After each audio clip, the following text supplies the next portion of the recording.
एक 19 साल की लड़की जो कि बीकॉम की छात्रा थी दोस्तों, उसके शरीर पे एक अजीब सा दाग निकल आता है उसके पेट पे। और दाग कुछ ऐसा होता है कि उसमें हमेशा खुजार मस्ती रहती थी और कपड़ा छुलता था तो जलन होती थी।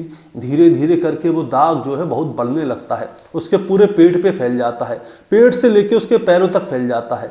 ये लड़की बहुत ज़्यादा परेशान हो जाती है, कॉलेज जाना बंद कर देती है, अपनी सहेलियों से बात करना बंद कर देती है, सिर्फ अपने कमरे के अंदर गेट बंद करके रहती थी। इसके माता पिता भी बहुत परेशान कि आखिर ये लड़की दरवाजे से बाहर क्यों नहीं निकलती, किसी से बात क्यों नहीं करती। इसीलिए एक दिन उसकी माँ उसके पास जाती है, उससे पूछती है कि बेटा तुझे क्या हुआ। तब जाके ये लड़की बताती है कि माँ मेरे पेट पे एक दाग निकल आया है जो कि अब बहुत ज़्यादा बढ़ गया है, अगर उससे कपड़ा भी छुल जाए तो उसमें बहुत ज़्यादा जलन होती है, इसीलिए मैं घर से बाहर नहीं जा रही।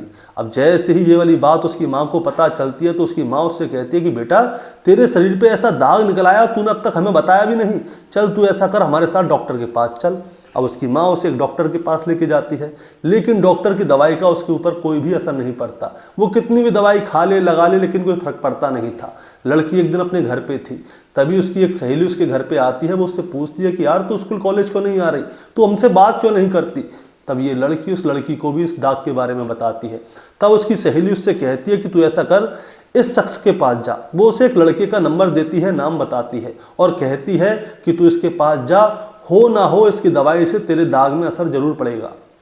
अब ये लड़की इस लड़के के पास जाती है, ये लड़का दवा देता है और कुछ तंत्र मंत्र की विद्या भी करता है और इसे दवाई दे देता है। लड़की दवा लेके आती है, उसे इस्तेमाल करती है और धीरे धीरे इस लड़की के दाग में फर्क पड़ने लगता है, इस लड़की का दाग ठीक होने लगता है। और जब जब ये लड़की उस लड़के के पास जाती थी तो उससे बातचीत भी होती थी, बातचीत दोस्ती में बदल गई थी और दोस्ती प्यार में बदल गया था। अब ये लड़की उस लड़के को खुश करने के लिए दोस्तों क्या करती है, अपने एक हाथ पे उस लड़के का नाम लिखवा लेती है और दूसरे हाथ पे अपना नाम लिखती है, इस लड़के को जाके दिखाती है और लड़के से कहती है कि मैं तुमसे शादी करना चाहती हूँ, क्या तुम मेरे से शादी करोगे। लड़का इस लड़की से शादी करने के लिए तैयार था, लेकिन लड़की के परिवार के लोग शादी करने के लिए तैयार नहीं थे। इसीलिए ये लड़की क्या खर्च करती है, घर से बहुत सारा पैसा सोना चांदी सब चुराती है और उस लड़के के साथ भाग जाती है। लड़के ने इसे अभी तक जो नाम बताया था वो सच्चा नाम नहीं था, लेकिन जब ये लड़की उसके साथ भागती है तब जाके पता चलता है कि जो नाम उसने अपने हाथ पे लिखवाया है वो गलत नाम है और वो लड़का अलग धर्म का है। अब ये लड़का उस लड़की को अपने साथ अपने गांव लेके जाता है, इसके घर से 300 किलोमीटर दूर, और वहां पे जाके उससे निकाह कर लेता है। लेकिन दोस्तों सुहाग रात वाली रात को ये लड़का उसके साथ सुहाग रात नहीं मनाता, बल्कि इस लड़की की गर्दन धड़ से अलग कर देता है, इसके दोनों हाथों को काट देता है और इसे ले जाके कहीं जाके दफना देता है और फरार हो जाता है। जब पुलिस को ये लाश मिलती है तो उसके शरीर पे ना तो गर्दन थी और ना ही दोनों हाथ थे जिन पे उसका नाम लिखा हुआ था। अब पुलिस कातिल को ढूंढने में लग जाती है, पूरे 1 साल का समय लगता है दोस्तों, लेकिन आखिरकार पुलिस इस कातिल को पकड़ लेती है और फिर इससे पूछा जाता है कि आखिर तुमने इस लड़की की हत्या क्यों की। इसके बाद ये लड़का पूरी कहानी सुनाता है कि आखिर हुआ क्या था। दोस्तों आज की कहानी इसी लड़की के ऊपर है जो अपने परिवार वालों को धोखा देकर उनका सारा पैसा सोना चांदी लूटकर अपने यार के साथ भाग गई और आखिरकार उसके यार ने उसकी गर्दन को धड़ से अलग कर दिया, उसके दोनों हाथ काट दिए। आखिर हुआ क्या होगा दोस्तों, कहानी शुरू करूंगा उससे पहले मैं बस आपसे यही कहना चाहूँगा कि अगर आप मेरे चैनल पे नए हैं तो चैनल को जल्दी से सब्सक्राइब कर दीजिएगा, ताकि रोजाना रात को 8 बजे मैं आपके लिए एक सच्ची घटना की कहानी लेकर आ सकूं। नमस्कार दोस्तों, मैं गौरव शर्मा और आप देख रहे हैं गौरव शर्मा सफ़र। दोस्तों आज की जो सच्ची घटना मैं आपको सुनाने जा रहा हूं, ये सच्ची घटना शुरू होती है उत्तर प्रदेश के मेरठ जिले से, और मेरठ जिले के अंदर एक थाना लगता है जिसका नाम है दोराला, और दोराला थाना क्षेत्र के अंतर्गत एक गाँव लगता है जिसका नाम है लोहिया। दरअसल मैं बात कर रहा हूँ 13 जून 2019 की दोपहर लगभग 12 बजे के आसपास का समय होता है। गांव का एक शख्स है जिसका नाम है ईश्वर पंडित। ईश्वर पंडित दोपहर के समय अपने खेत पे जा रहा होता है, तभी वो शब्बीर अहमद नाम का एक शख्स है उसके खेत की बगल में से गुजरता है। उसके खेत में ईख लगी हुई होती है और वो थोड़ी छोटी होती है। तभी वो वहाँ पे देखता है कि उसके खेत के अंदर से एक कुत्ता बाहर आ रहा है और उसके मुंह में कुछ लग रहा है। उसे देखकर ऐसा लग रहा था कि मानो वो किसी इंसान का हाथ है। अब ईश्वर पंडित उसे ध्यान से देखता है और उसके पास जाने की कोशिश करता है तो वो कुत्ता थोड़ी दूर भाग जाता है। अब वो इतनी ध्यान से देखता है उसके मुंह में क्या है, तो पता चलता है कि उस कुत्ते के मुंह में हकीकत में ही किसी इंसान का हाथ है। अब जैसे ही ये वाली बात सामने आती है तो वो क्या करता है, वो तुरंत ही पुलिस को फ़ोन कर देता है। अब जैसे ही पुलिस को फ़ोन करता है तो पुलिस जो है, चाहे मेरठ के दोराला थाने की पुलिस हो, चाहे एसपी ऑफिस से एसपी साहब हो, चाहे सर्कल ऑफिसर हो, तमाम आला अधिकारी उस खेत के पास आ जाते हैं और वहाँ पे आके देखते हैं कि कुत्ते के मुंह में जो लगा हुआ था वो एक इंसान का हाथ ही था। अब इसके बाद क्या होता है दोस्तों, वहाँ पे फॉरेंसिक की टीम, डॉग स्क्वाड, सर्विलांस की टीम, बहुत सारी पुलिस छा जाती है उस पूरे खेत में और खेत में जगह जगह पर ढूंढा जाता है कि शायद इंसान के शरीर का कोई और हिस्सा मिल जाए। तभी क्या होता है दोस्तों, जो डॉग स्क्वाड का कुत्ता था वो खेत में जगह जगह पे दौड़ रहा था और एक जगह पे जाके वो रुक जाता है। अब जहाँ पे वो कुत्ता रुकता है, खुदने लगता है, उसी जगह पे क्या किया जाता है, जेसीबी बुलवाई जाती है और जगह खुदवाई जाती है। और जब वो जगह खुदवाई जाती है तो उसके अंदर से दोस्तों एक लड़की की लाश निकलती है। लेकिन जो लाश निकली थी उसका ना तो सर था और ना ही दोनों हाथ थे, और लड़की की जो लाश निकली थी उसके शरीर पे कोई भी कपड़ा नहीं था, यानी कि वो पूरी तरह से न्यूड बॉडी थी। इसके बाद क्या होता है दोस्तों, उस लड़की को देखकर ऐसा लग रहा था कि मानो इसकी लाश ज़्यादा पुरानी नहीं है, ज़्यादा से ज़्यादा 10 से 12 दिन पुरानी लाश है।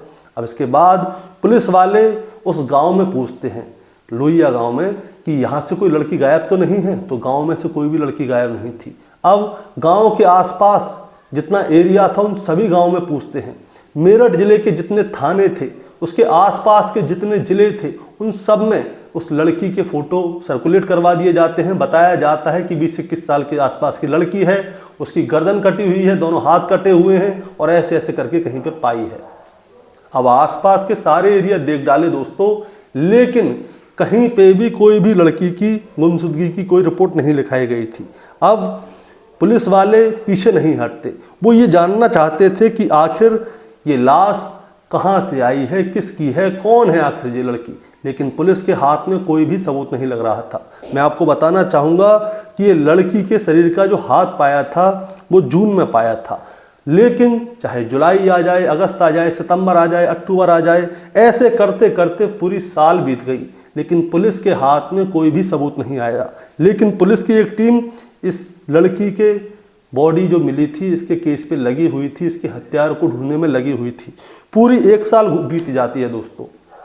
1 साल बाद क्या होता है, जो BTS टावर है, जो उस एरिया का टावर है, उसमें उस दिन के देखा जाता, उस दिन या आसपास के किसी दिन में कोई ऐसा नंबर आया हो जो इस गांव का है या नहीं है, क्योंकि गांव के आसपास में कोई लड़की गायब हुई नहीं है। हो सकता है कि इसी लाश को कहीं बाहर से लाके इस खेत में गाड़ा गया हो। इसीलिए BTS टावर से देखा जाता है कि कितने मोबाइल इस खेत के आसपास आए थे उस रात के, मतलब जिस दिन लड़की पाई थी उससे 10-12 दिन आगे पीछे कितने मोबाइल थे जो कि इस गांव के थे या नहीं थे, बाहर से कितने आए थे, ये पूरी जानकारी ली जाती है। तब जाके पुलिस के सामने एक नंबर आता है और वो नंबर इस गांव से, मेरठ से 300 किलोमीटर दूर पंजाब के लुधियाना शहर का होता है। और दूसरी तरफ पुलिस को मुखबिर के द्वारा एक सूचना भी मिलती है। वहाँ पे ये पता चलता है कि एक आदमी शराब पी के किसी दूसरे आदमी के बारे में बता रहा था कि उसने ऐसे ऐसे करके किसी की हत्या कर दी है। अब पुलिस वाले सबसे पहले क्या करते हैं, उस नंबर को देखते हैं जो कि 300 किलोमीटर दूर लुधियाना का है, ये जानने के लिए कि आखिर ये नंबर किसका है, ये नंबर ऑन है या नहीं है। अब जो नंबर आया था वो नंबर हो गया स्विच ऑफ। इसके बाद उस पर कितने नंबर, कितने फ़ोन आए गए, उन सारे फ़ोनों को देखते हैं कि इसके पास जो नंबर आया है BTS टावर के अंदर में, उस नंबर पे कितने फ़ोन आए हैं, और उन नंबर पे फ़ोन घुमाने लगते हैं पुलिस वाले। तभी जाके एक फ़ोन लगाते हैं तो फ़ोन उठाता है संजीव देसवाल। अब संजीव देसवाल ने जो है फ़ोन उठाया। अब उससे पूछा जाता है, उसकी पत्नी का नाम है सीमा, इसकी पत्नी को भी फ़ोन लगाया जाता है। अब सीमा से पूछा जाता है कि आपके घर में कौन कौन है, तो वो बताती है मैं हूँ, मेरे पति हैं, मेरे 2 बच्चे हैं, एक बेटी है, एक बेटा है, लेकिन आप कौन बोल रहे हैं, आप कहाँ से बोल रहे हैं? तो वो बताते हैं कि हम मेरठ पुलिस बोल रहे हैं और हमें किसी चीज़ की जानकारी लेनी है, इसीलिए आपके परिवार के बारे में पूछ रहे हैं। अब आपने बताया कि आपके घर में आपकी एक बेटी भी है, आपकी बेटी कहाँ है? आप ऐसा कीजिए, हमारी उससे बात कराइए और उसका नाम क्या है ये बताइए। वो बताती है कि मेरी बेटी का नाम है एकता, जिसकी उम्र है 21 साल, लेकिन हमारी बेटी जो है हमारे घर को छोड़ के किसी और लड़के से प्यार करती थी, इसीलिए उसके साथ भाग गई है। अब उससे पूछा जाता है कि आपकी बेटी किसके साथ भागी है, क्या आप उसको जानती हैं, क्या नाम है, कहाँ रहता है, उसका फ़ोन नंबर क्या है? तो वो बताती हैं कि हमारी बेटी को जो है उसके पेट पे एक दाग निकल आया था, दाग की वजह से वो बहुत ज़्यादा परेशान होती थी, इसीलिए एक लड़का है जो कि जड़ी बूटी का काम करता था, उसकी जड़ी बूटियों से हमारी बेटी का पेट का दाग सही हो गया और जब तक उसका इलाज चला तब तक में हमारी बेटी और उसके बीच में प्रेम प्रसंग पड़ गया। अब हम अपनी बेटी को रोक रहे थे, उससे बात ना करें, उसके पास ना जाए, लेकिन हमारी बेटी ने हमारी बात नहीं मानी, इसीलिए वो हमारे घर को छोड़ के उस लड़के के साथ भाग गई। उसका नाम है अमन और पुलिस और जो लड़की के परिवार वाले हैं उनके पास उसका एक फ़ोटो भी था जो कि उसने किसी हॉस्पिटल के अंदर खिंचाया था।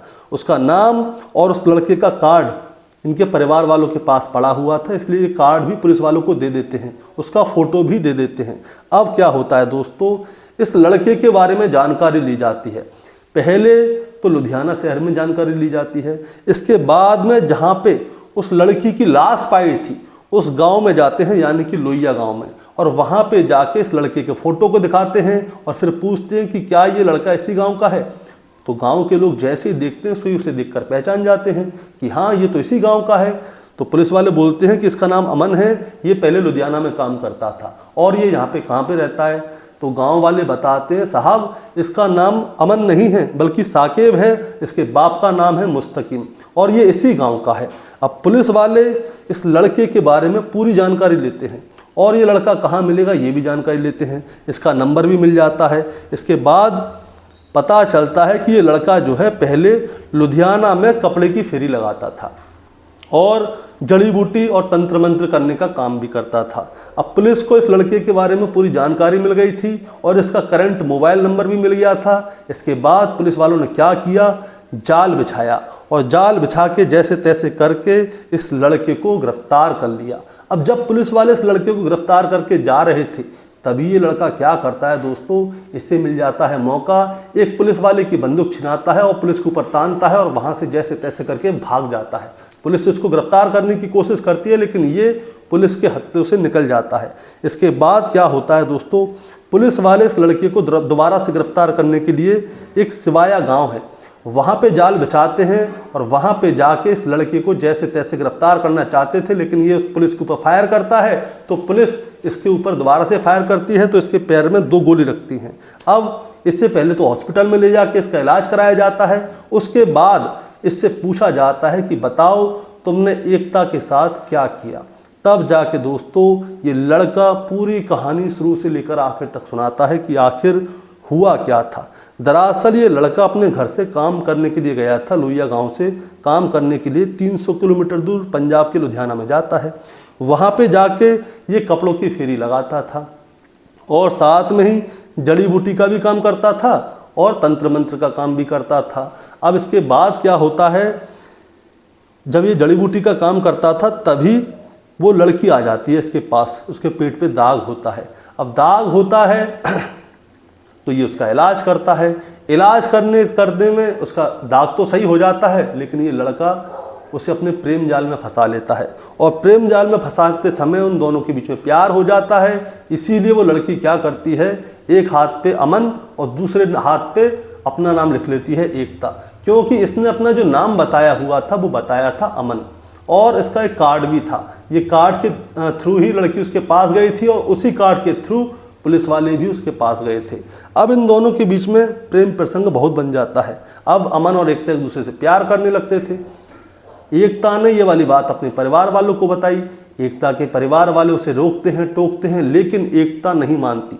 ना जाने इस लड़के ने एकता के ऊपर कैसा जादू कर दिया था कि एकता अपने घर वालों के खिलाफ हो गई और एक दिन वो अपने घर से जितना भी सोना चांदी था, जितना भी कैश पड़ा हुआ था, वो सबको बटोरती है और जो है अमन जिसका नाम है साकिब, उसके साथ अपने घर से भाग जाती है। अब इसके बाद क्या होता है दोस्तों, साकिब जो है इसे लुधियाना से अपने गांव उत्तर प्रदेश के मेरठ जिले के थाना दोराला के अंतर्गत जो इसका गांव आता है लोहिया, वहां पे ले आता है।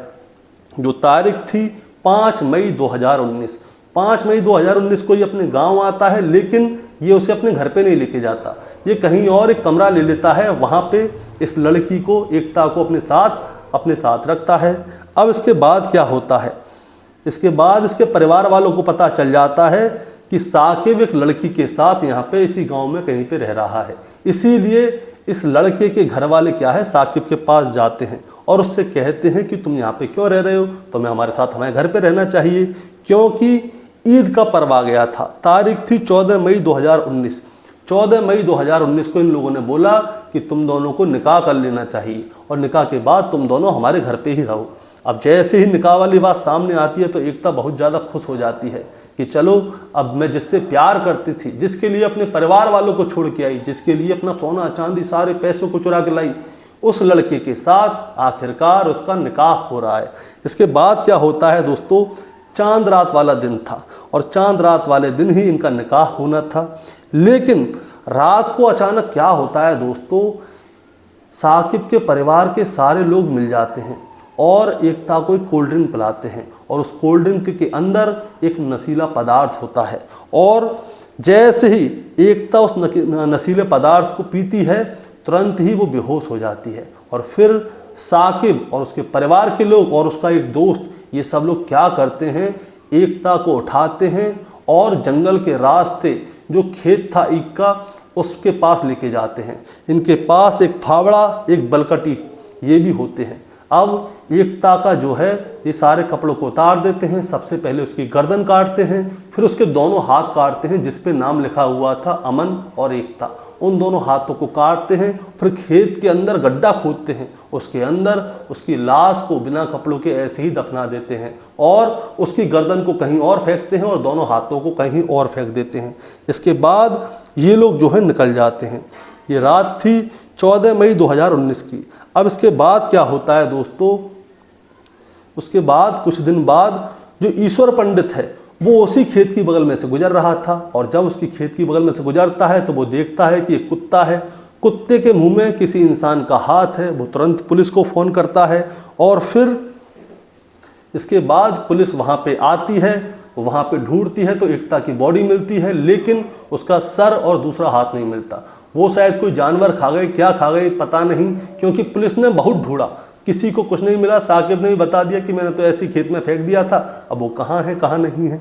अब दोस्तों मैं आपको बताना चाहूँगा कि जो एकता है वो अपने परिवार वालों को धोखा देकर इस लड़के के साथ भाग जाती है और 3 महीने तक ये लुधियाना से जालंधर चली जाती है। दरअसल होता क्या है, जो साकिब है जिस लड़के के साथ किराए पे रहता था उससे इसका कोई लड़ाई झगड़ा हो जाता है तो लुधियाना को छोड़ के जालंधर चला जाता है और जालंधर के बाद अपने गांव आता है। गांव में 10-12 दिन तक अपने गांव में एक कमरा किराए पे लेता है। इसके घर वालों को पता चल जाता है और घर वालों को जब पता चल जाता है तो वो कहते हैं कि तुम्हें इस लड़की से निकाह कर लेना चाहिए। लड़की खुश हो जाती है। फिर इस लड़की को घर पे लेके जाया जाता है, वहाँ पे कोल्ड ड्रिंक पिलाई जाती है। कोल्ड ड्रिंक पिला के इसे बेहोश करके फिर इसे खेत में ले जाया जाता है। वहाँ पे इसकी गर्दन और दोनों हाथों को काट के पूरी तरह से नंगा करके ज़मीन में गाड़ दिया जाता है।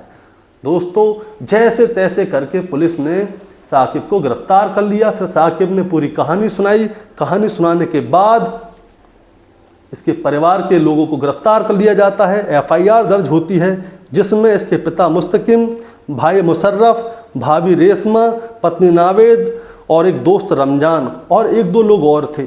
इन सभी को गिरफ्तार कर लिया जाता है और फिर जाके इस केस का खुलासा होता है कि लड़की की हत्या कुछ इस तरह से हुई थी। दोस्तों लड़की के परिवार वालों के पास फ़ोन जाता है, उनको बताया जाता है कि जिस लड़के के लिए लड़की ने आपको त्यागा था, आखिरकार उस लड़के और उसके पूरे परिवार ने मिलकर उस लड़की की हत्या कर दी है, गर्दन काट दी है, हाथ पैर काट दिए हैं। अब दोस्तों 300 किलोमीटर दूर का केस था, लॉकडाउन का समय था, साल था 2020 और 2020 में जब इस केस का खुलासा हुआ, प्रेस कॉन्फ्रेंस हुई थी तो वहाँ पे इस लड़की के परिवार वाले आए थे, इसकी माँ सीमा भी आई थी। अब वहाँ पे जब सीमा खड़ी हुई थी और ये सारे कातिल खड़े हुए थे, तो सीमा जो है लड़की की भाभी के पास जाती है और उससे पूछती है कि मेरी बेटी की ऐसी क्या गलती थी कि जिसकी वजह से तुम लोगों ने उसे इतनी बुरी मौत दी। अब उस लड़के की भाभी थी रेशमा, वो उसकी बात का कोई जवाब नहीं देती। सीमा की माँ को इतना गुस्सा आता है कि सीमा उसकी भाभी के मुंह पे जमा के बहुत ज़ोर से थप्पड़ मारती है, जिसकी गूंज पूरे कोर्ट परिसर में गूंजती है और वहाँ पे जो न्यूज़ पत्रकार वाले खड़े हुए थे उन लोगों के सामने आती है। दोस्तों, इस कहानी को सुनाने का मतलब आपको परेशान करना या विचलित करना बिल्कुल नहीं है, बस आपको बताना है और जताना है। बताना जताना ये है कि जिन लोगों ने एकता की हत्या की थी उन सभी को जमानत मिल चुकी है और वो सभी लोग जमानत पे बाहर आराम से खुले घूम रहे हैं। और जिस लड़की के परिवार वालों को ये वाली बात पता चली थी कि उनकी बेटी की हत्या कर दी है, वो अपने लुधियाना में परेशान है। अब देखिए, हमारे देश का कानून कुछ इस तरह से है कि जिसने कत्ल किया था वो सभी लोग जमानत पे बाहर हैं। अब 300 किलोमीटर दूर का केस है, उसके माता पिता कैसे आते होंगे, कैसे पैरवी करते होंगे। आपके हिसाब से क्या होना चाहिए था? जिसने ये हत्या की थी उनको जल्द से जल्द सज़ा नहीं मिलनी चाहिए थी, उन सबको सज़ा मिलनी चाहिए थी और वो मिलनी चाहिए थी फांसी की सज़ा।